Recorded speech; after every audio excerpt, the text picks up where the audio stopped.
Segredos do ocultismo.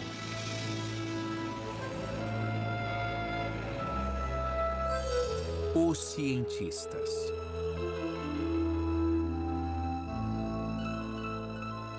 Pode a mente humana afetar o universo, controlar o ambiente ou mesmo o tempo? Os cientistas continuaram de onde os praticantes do ocultismo pararam e buscaram resolver mistérios que os magos há muito tempo tentavam entender. –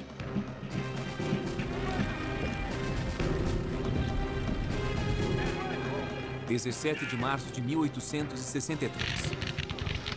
John Pelham conduz sua tropa para a Batalha de Kelly's Ford, na Virgínia. Pelham é lembrado por sua coragem, mas essa foi sua última batalha. Mais de um século depois, em Illinois, Margaret Barrett sente uma dor terrível na cabeça. Teriam essa enfermeira do meio oeste e um major da Guerra Civil alguma conexão? Margaret acredita que foi o major numa vida passada.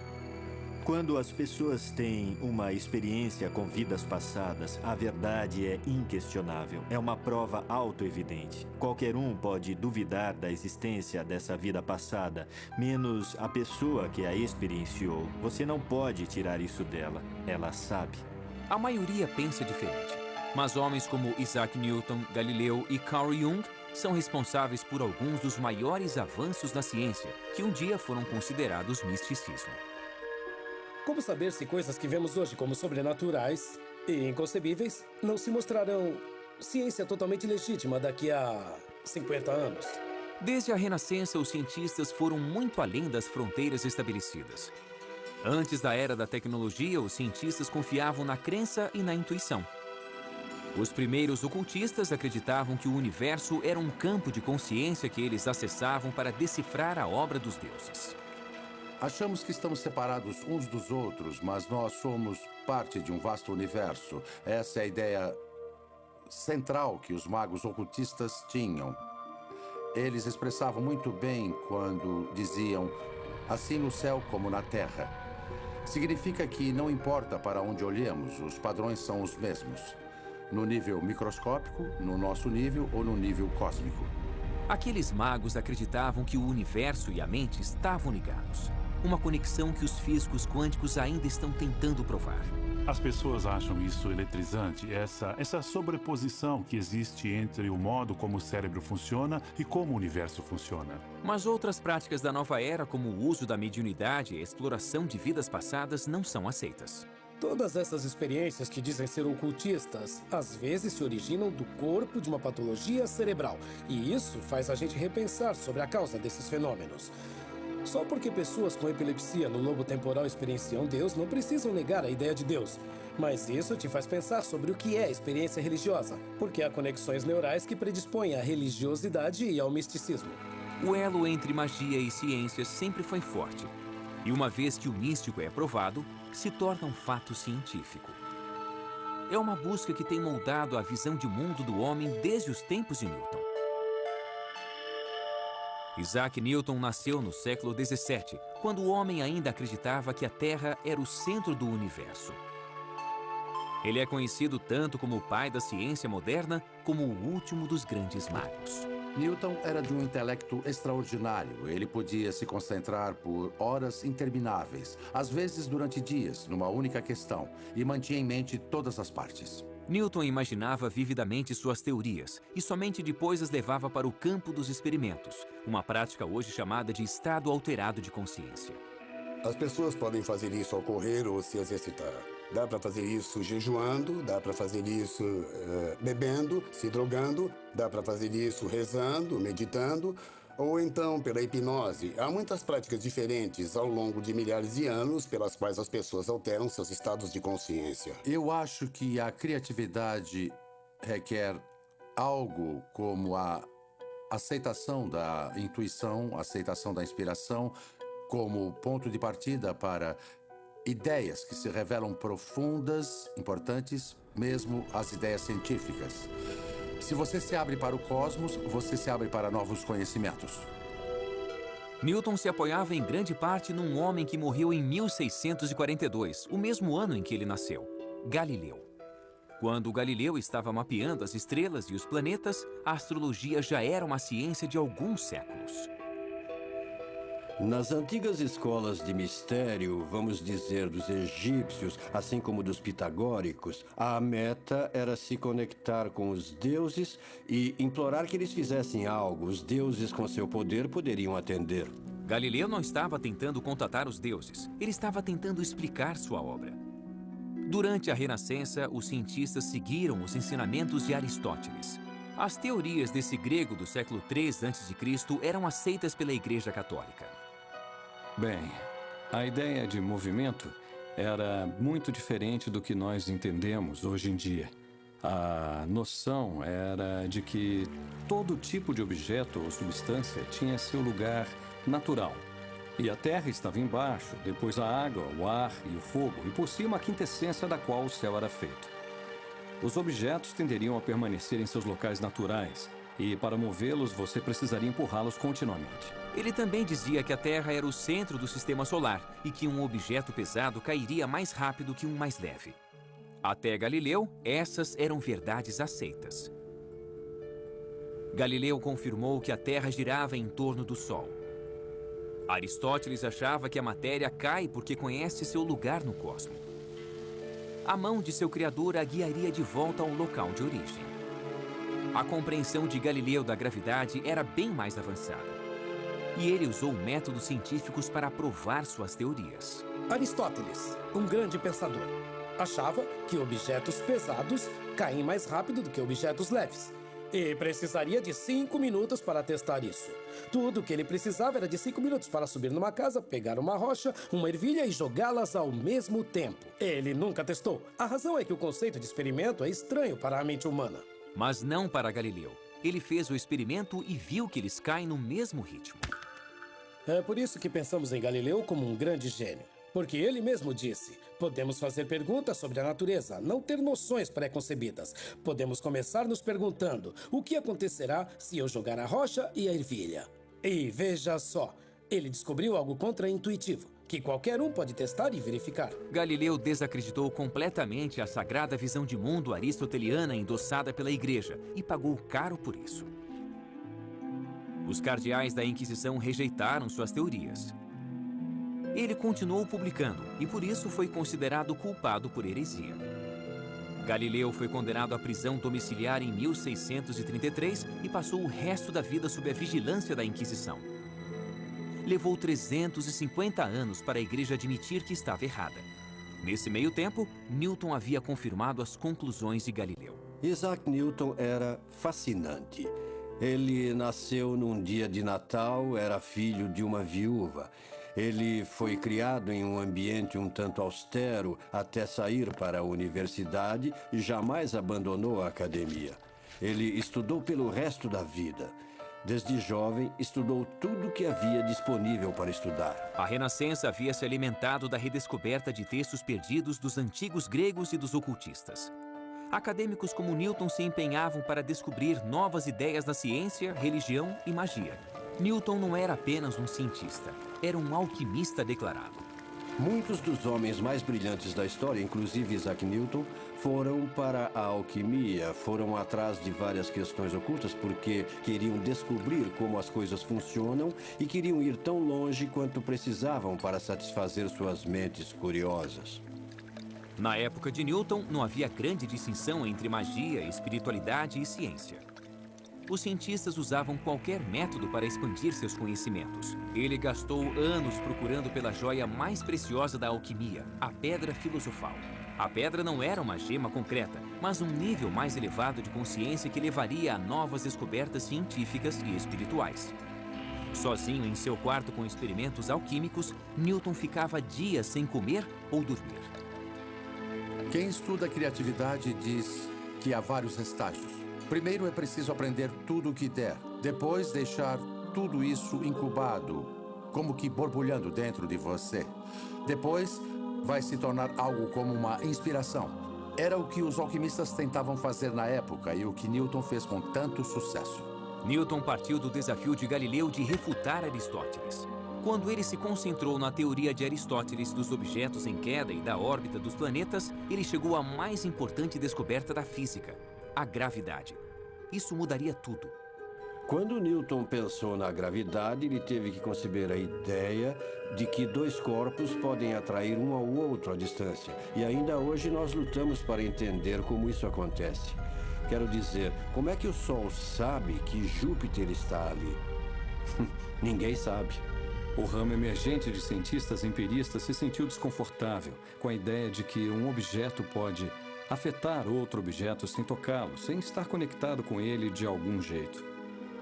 Mas eis que Newton surge com uma teoria matemática que se encaixa perfeitamente nas observações astronômicas, mas que requer que haja uma força entre dois objetos diferentes quando não há nada entre eles. Ele basicamente se baseava na ação à distância, não importando o quanto isso incomodasse a ele mesmo ou qualquer outro. Newton também foi o primeiro a descobrir as propriedades da luz e acreditava que a luz era composta de partículas. A visão aristotélica de mundo não aceitava a ideia de átomos, de componentes indivisíveis dos objetos. Mas fica bem claro nos textos de Newton sobre a luz que ele teve algumas ideias definidas sobre isso. Ele pensou na luz como uma corrente de minúsculas partículas movendo-se rapidamente, corpúsculos, como ele a chamou.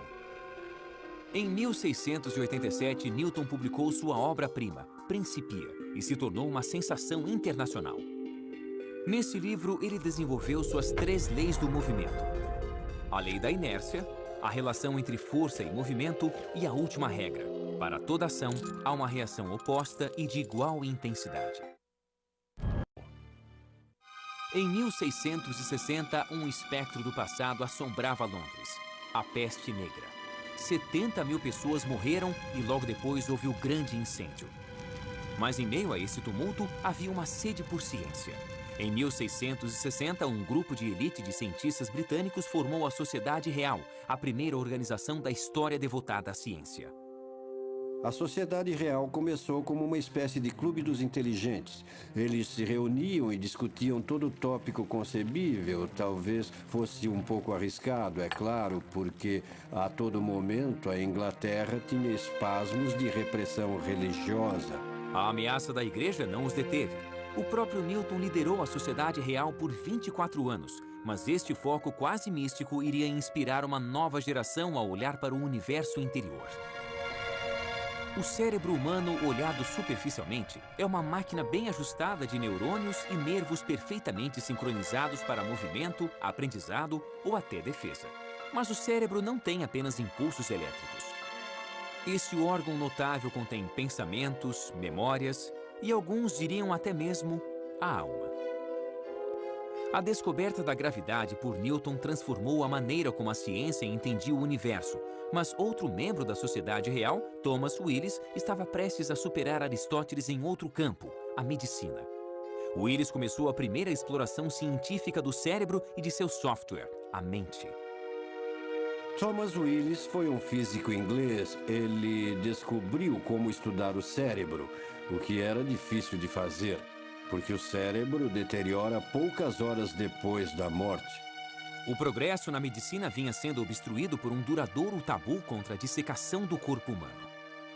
Foi preciso um certo relaxamento das regras para que a dissecação ocorresse. Muitas vezes os praticantes eram de fato criminosos, eram considerados criminosos apesar de serem cientistas. Aquilo era contra a lei e ia contra tudo e todos dissecar um corpo humano. Até a Renascença, os eruditos acreditavam na visão de Aristóteles de que o coração era a casa da mente. Poucos na medicina poderiam conceber que aquela massa branca disforme dentro do crânio poderia ser a morada da razão e da expressão artística. Willis suspeitava que o cérebro tinha mais do que seus colegas supunham. Então ele descobriu uma maneira de preservar o cérebro para distinguir cada uma de suas partes de uma maneira que ninguém soube fazer antes. Como Newton, Willis era um alquimista e usava o experimento para tentar chegar à verdade. Willis foi o primeiro a dissecar os nervos que levam ao cérebro. Ele explicou como funcionam em conjunto. Suas aulas deixavam as audiências enfeitiçadas. Em 1664, ele publicou Cerebri Anatomy, na época o mais completo estudo do cérebro. Um jovem estudante chamado John Locke partiu de seu trabalho para investigar a natureza do pensamento. Locke era, antes de mais nada, um filósofo. Em 1660, ele havia publicado um ensaio sobre a compreensão humana, também se distanciando de Aristóteles. John Locke desafiou a noção aristotélica de que as ideias eram inatas na mente humana. Ele preferiu se focar no desenvolvimento das ideias, no desenvolvimento de seu processo e em como o cérebro apreende o universo. Foi, de fato, uma das primeiras tentativas de descrever uma neurociência e o que o cérebro faz. A neurociência se tornou uma nova disciplina que permanece cheia de mistérios. É verdade que há um cérebro com os neurônios em ação e há uma mente. Mas no que diz respeito à mente, nós estamos apenas começando a entender como funciona. O que dizer da criatividade, da consciência? O que dizer da autopercepção? Os cientistas hoje entendem como o cérebro funciona dentro do crânio, mas ainda estão tentando descobrir como a mente pode afetar o mundo fora de seu invólucro. Franz Anton Mesmer, astrólogo e médico, topou com a hipnose quase por acaso. O experimento de Mesmer era voltado ao uso de magnetismo na cura de doenças. Franz Mesmer fazia com que as pessoas sentassem numa banheira e usava ímãs nessas banheiras. Ele mencionava o magnetismo animal. É muito interessante porque os ímãs voltaram à moda hoje. E médicos vêm usando o eletromagnetismo como tratamento. Primeiro, Mesmer acreditou que os ímãs externavam a força invisível do magnetismo animal. Depois, pensou que a força emanava dele mesmo e abandonou os ímãs. Na verdade, Mesmer só havia redescoberto outra arte ocultista perdida. O primeiro registro de hipnose induzida num papiro que está no Museu Britânico se deu na corte de Quéops, no Egito, mais de 5.000 anos atrás. Posteriormente, videntes do oráculo grego de Delfos se auto-hipnotizavam para prever o futuro. A hipnose, tal como praticada hoje nos Estados Unidos, começa com Franz Mesmer. Mas se você olhar mais para trás, toda cultura tem um jeito de entrar em transe. Pode ser usando música, pode ser usando dança, pode ser sentado em meditação. Seu tratamento se tornou popular em 1770 e a fama de Mesmer logo se espalhou quando inúmeros pacientes afirmaram terem se curado através do mesmerismo. Ele podia colocar as pessoas em transe e sugerir a elas coisas que eram boas, como se curarem, como ficarem bem. Ele ficou famoso por isso, o que levou à criação de um comitê de cientistas. Aliás, Benjamin Franklin era um deles. Eles tentavam decidir se algo daquilo era real ou não. Eles disseram, bem, o mesmerismo funciona, mas achamos que funciona por causa da imaginação, não por um princípio operacional. Mesmer foi acusado de charlatanismo por muitos. Mas em 1843, o cirurgião londrino John Ellison começou a usar o que chamou de coma hipnótico para realizar uma cirurgia complexa sem dor. A anestesia ainda não havia sido inventada e a técnica de Ellison resultou em mais de 300 operações bem-sucedidas. Mas a influência de Mesmer teve vida curta. Com a descoberta do éter, a hipnose foi novamente dispensada pela medicina tradicional. Então, em vez de aceitar a ideia de que nossas crenças podem nos ajudar a nos curarmos e nos recuperarmos, eles apenas descartaram a obra de Mesmer. Mas ele havia criado os fundamentos da hipnose moderna, uma prática que hoje é aceita normalmente como uma forma de tratamento pela medicina.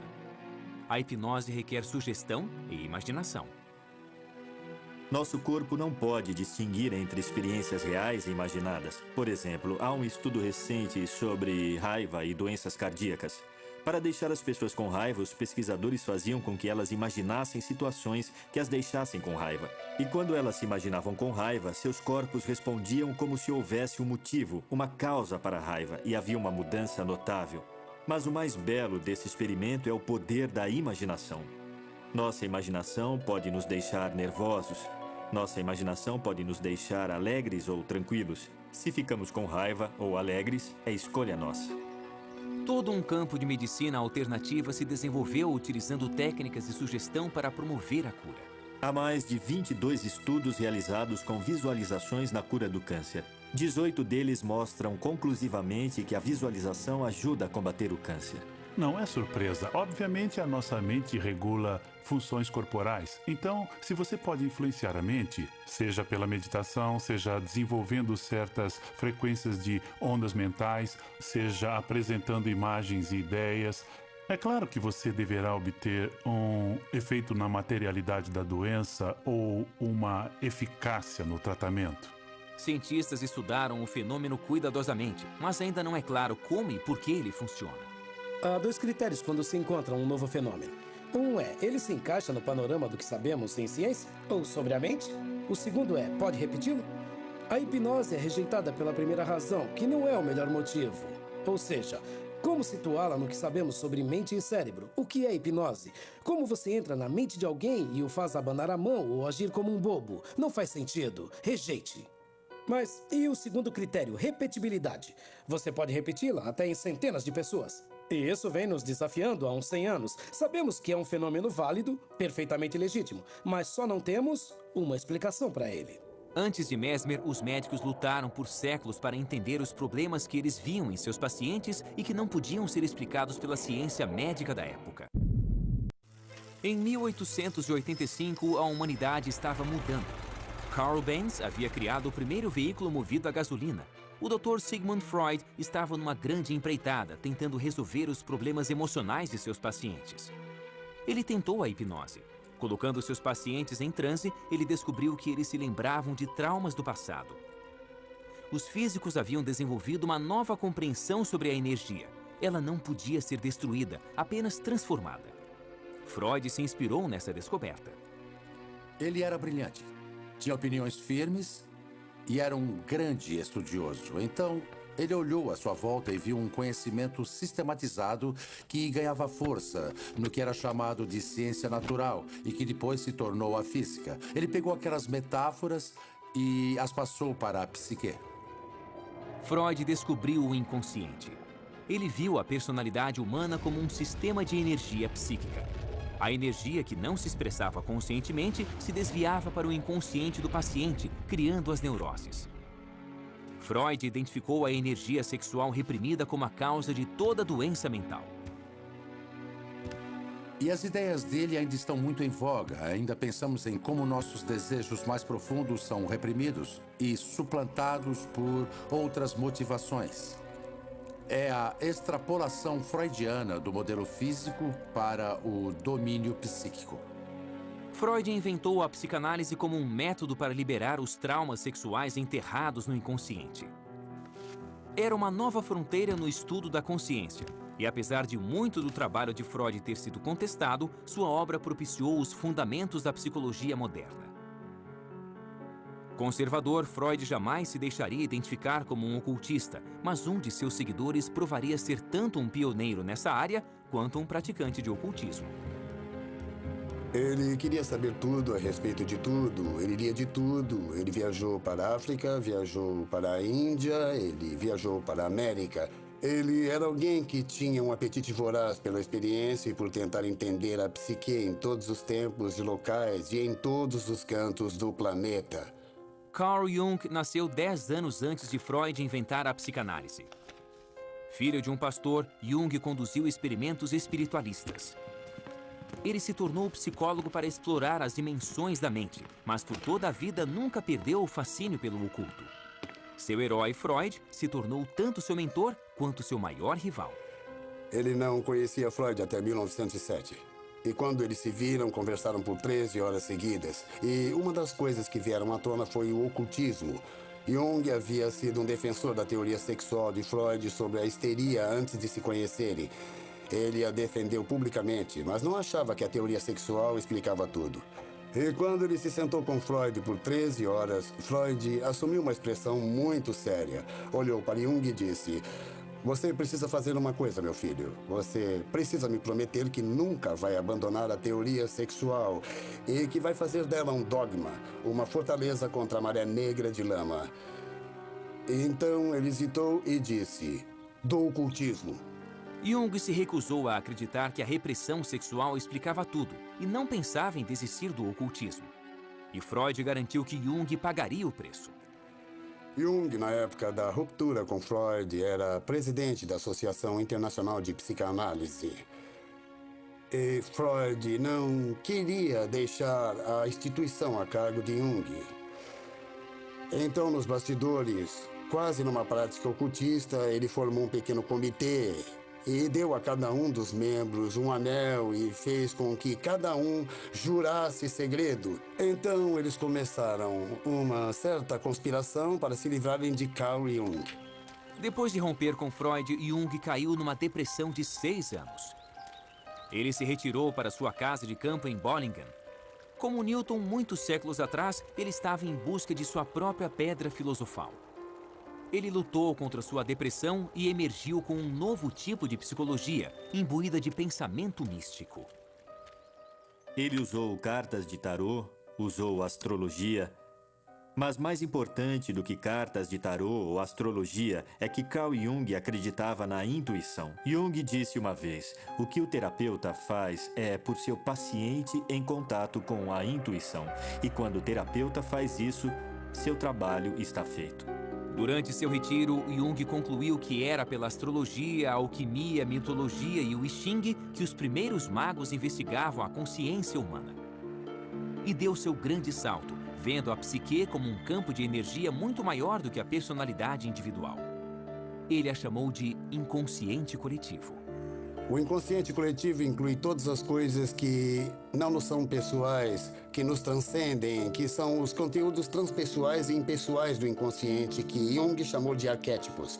São componentes tipicamente humanos, que não têm nada a ver conosco pessoalmente, não dizem respeito a experiências pessoais, não são sobre nossa mãe ou nosso pai, são sobre nossa própria ideia de mãe e pai. Tanto Jung como Freud praticaram os estados alterados da consciência usados por magos para obter seus maiores insights.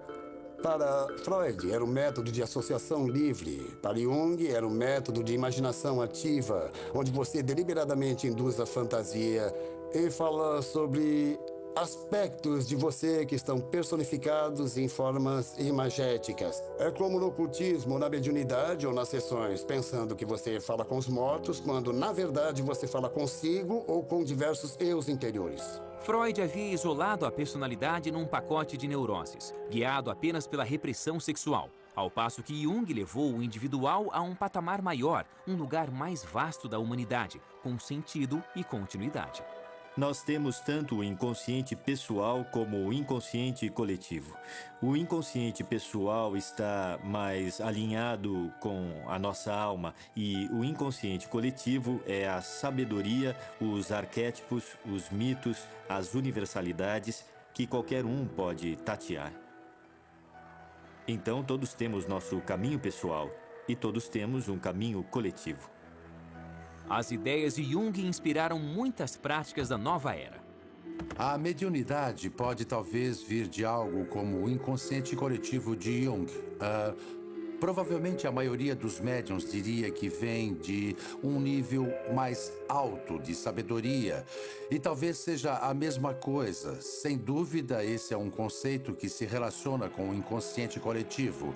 Mas a apresentação típica é como se uma entidade, uma alma desencarnada, um grupo delas que existisse em outra dimensão, decidisse nos ajudar ao incorporar sua sabedoria num de nossos amigos ou vizinhos. Durante séculos, o estudo do universo e da mente foram disciplinas separadas. Em 1905, com 30 anos de idade, Jung conheceu um jovem alemão que trabalhava como escriturário num escritório de patente suíço, Albert Einstein. De certa forma, Einstein tinha um coração místico. Quando criança, ele havia observado os movimentos da agulha de uma bússola e jurou que um dia iria conhecer a mente de Deus. Como Newton, ele entrava em estados alterados da consciência que chamava de exercícios mentais e intuitivamente chegou às suas descobertas. Somente mais tarde, Einstein iria retomá-las com fórmulas e provas. Naquele ano, Einstein publicou 5 artigos sobre a nova física no jornal Annalen der Physik. Teorias que reescreviam as regras do universo. Nelas, ele apresentou a teoria da relatividade, defendendo que tempo e espaço são relativos, conceitos mutáveis, não absolutos. Newton desenvolveu aquelas maravilhas, a lei do movimento, da gravidade e outras que pareciam funcionar como um relógio, e deixou todo mundo contente, por mais revolucionário que fosse na época. Porque descobria-se que o mundo, o universo, era como um relógio gigante e que tudo funcionava de maneira ordenada. Einstein apareceu e disse, bem, isso pode ser assim, mas também é relativo. E virou tudo de ponta cabeça de novo. Nas notas autobiográficas de Einstein, ele pedia a Newton que o perdoasse por revolucionar a ciência da física.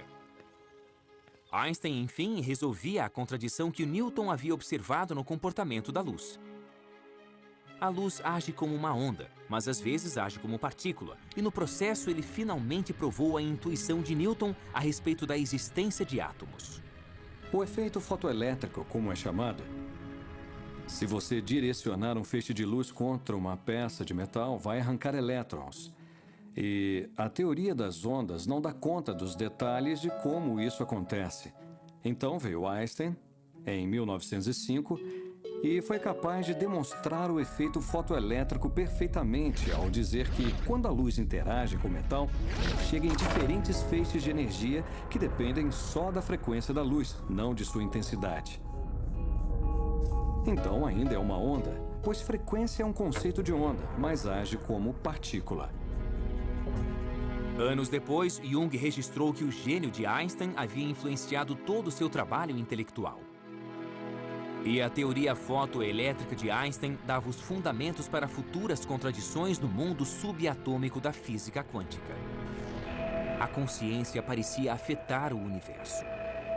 Einstein tinha uma convicção basicamente filosófica, de que a teoria da física poderia ser completa, de que se você souber tudo o que há para saber sobre um sistema, você pode prever tudo o que vai se passar dali em diante. Na física quântica não há absoluto. Tudo muda de acordo com a observação. Há uma frase famosa de Einstein que é: Deus não joga dados com o universo, que ele repetiu tantas vezes que um de seus colegas, não sabemos quem, disse: dá para parar de dizer a Deus o que fazer? Einstein rejeitou a física quântica, mas a física quântica não poderia ser ignorada. Os conceitos do ocultismo iriam ajudar a entender algo sobre esse território não mapeado. Para o novo ramo de físicos quânticos, a própria mente tinha um papel integral. O comportamento da matéria depende completamente do observador. A ideia de que a física ou de que a realidade física é, de certa forma, um construto da mente, ou que dependa dela, é certamente uma das maneiras de se interpretar a mecânica quântica, e esse é um dos motivos pelo qual se gera tanta discussão, porque algumas pessoas gostam muito dessa ideia e outras detestam. Os físicos quânticos chamam isso de problema do observador. Se apenas seres conscientes podem ser observadores, então estamos intimamente conectados à própria existência da realidade. Sem nós, haveria apenas uma superposição de possibilidades em expansão, com nada definitivo acontecendo de fato. 15 anos depois da publicação dos artigos revolucionários de Einstein, Wolfgang Pauli, mal saído da adolescência, escreveu uma exposição brilhante da teoria da relatividade de Einstein. Os dois pioneiros da mecânica quântica, Max Born e Niels Bohr, encorajaram Pauli a se juntar a eles em seu campo. As grandes questões se tornaram a obsessão de Wolfgang Pauli. Apesar de ser um homem difícil e perturbado, Pauli era um mestre da intenção. Os cientistas falavam do efeito Pauli. Seus colegas nos laboratórios experimentais de física diziam: Pauli, por favor, fique longe. Porque assim que ele chegava no laboratório, todos os experimentos paravam de funcionar. Eles diziam até mesmo que se Pauli chegasse à cidade num trem, os experimentos iriam parar de funcionar. Ele, como muitos outros que tomamos como grandes cientistas, era um propositor consumado. Ele podia projetar o que estava para acontecer, e acontecia de certa maneira. Ele era um dos mais criativos pensadores da mecânica quântica, por isso. Pauli, como Newton, mergulhou fundo em seu trabalho e acabou tendo um colapso mental. Em 1948, ele foi ao recém-criado Instituto C.G. Jung em busca de ajuda do agora famoso psicólogo. Assim que ele entrou no quarto, o efeito Pauli ocorreu. De repente, um vaso caiu no chão. Ambos iriam mais tarde que, quando o vaso se estilhaçou, eles reconheceram seus destinos. Juntos, eles tentariam compreender o universo usando tanto a física quanto a psicologia. Pauli se tornou um dos grandes contribuidores no desenvolvimento da física quântica, em parte pelas intuições de que ele se valia e, ao menos em parte, pela colaboração com um grande pensador intuitivo, Carl Jung, num campo bem diferente do seu. E, por sua vez, Jung entendeu muito mais e foi mais capaz de expressar com rigor as coisas que sabia devido às contribuições de Pauli. O próprio incidente os levou a desenvolver o conceito de sincronicidade, onde dois eventos supostamente aleatórios colidem para criar significado. Sincronicidade, como Jung define, é a correspondência entre um estado psíquico interior, um estado psicológico e algum evento externo. Essa correspondência tem um alto grau de improbabilidade, parecendo aleatória ou acidental, ou apenas coincidência ou então acaso. Jung e Pauli combinaram seu brilhantismo e sua intuição e chegaram a uma teoria do universo. Se a matéria se comporta de acordo com a observação, teriam os homens feito sua própria realidade? Teriam os pensamentos e sonhos coletivos das pessoas criado o mundo? É uma noção que muitos cientistas rejeitam e que ecoa o ocultismo. As antigas ideias ocultistas de uma consciência latente que permeia nosso mundo tornam muitas das interpretações da mecânica quântica muito mais simples.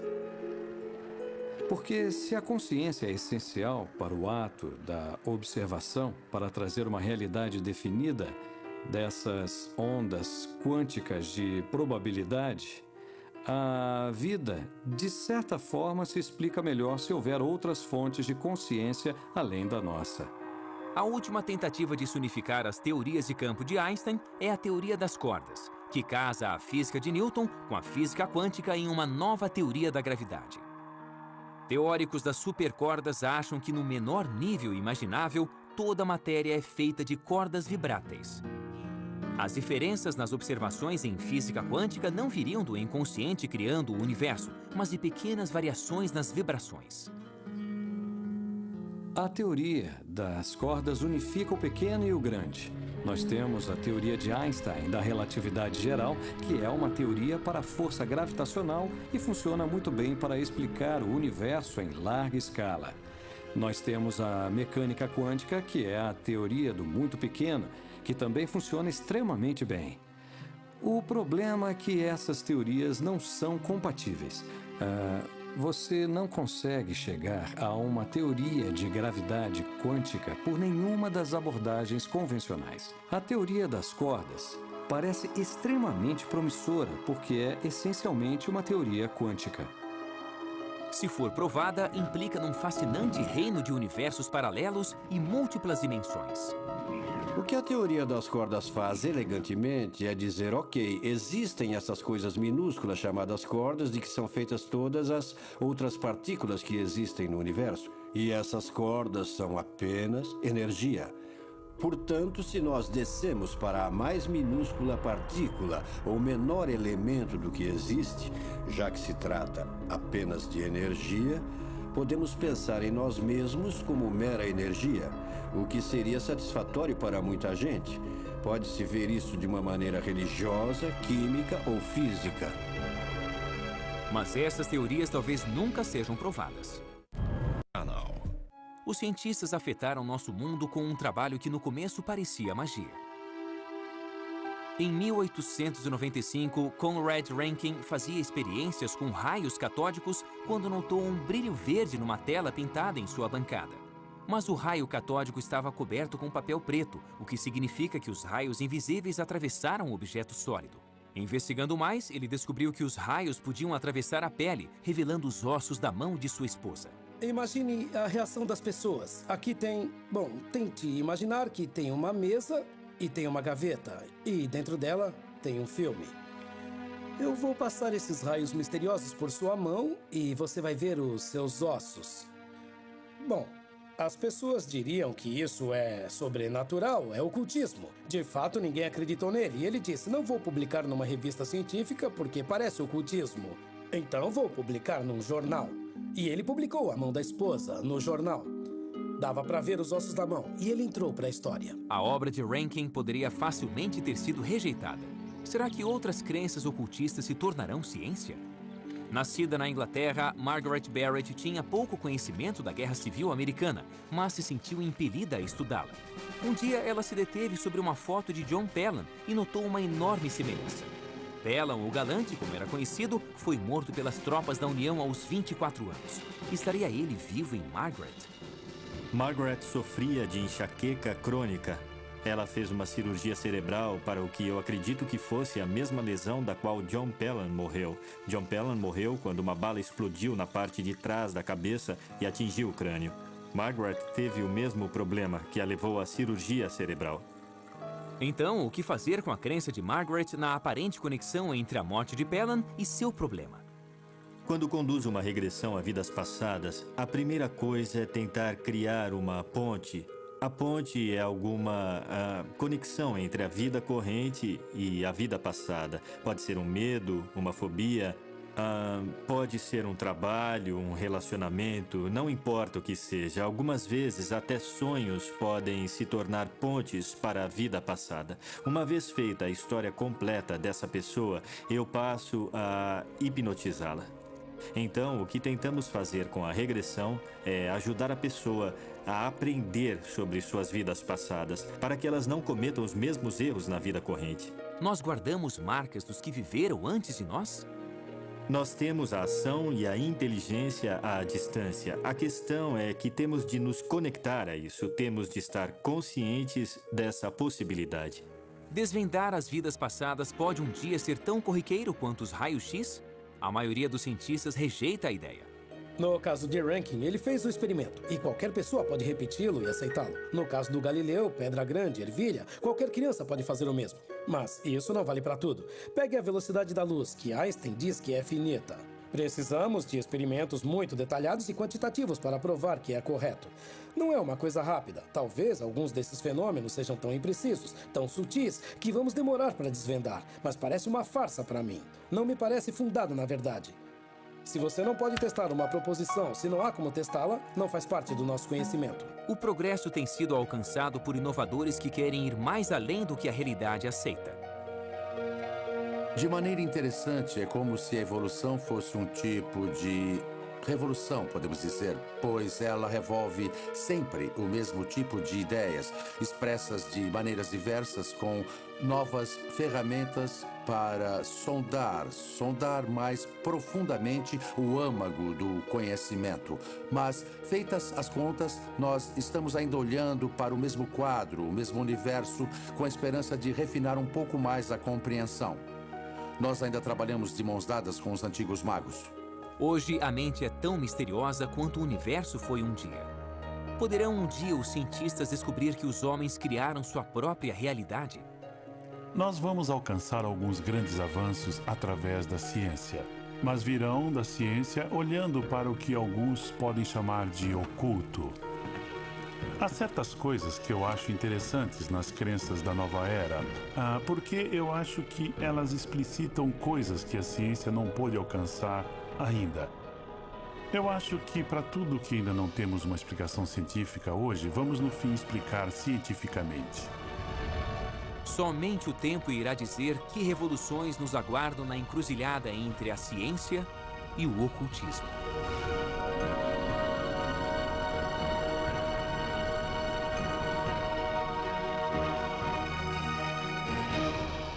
Versão brasileira, Tempo Filmes, São Paulo.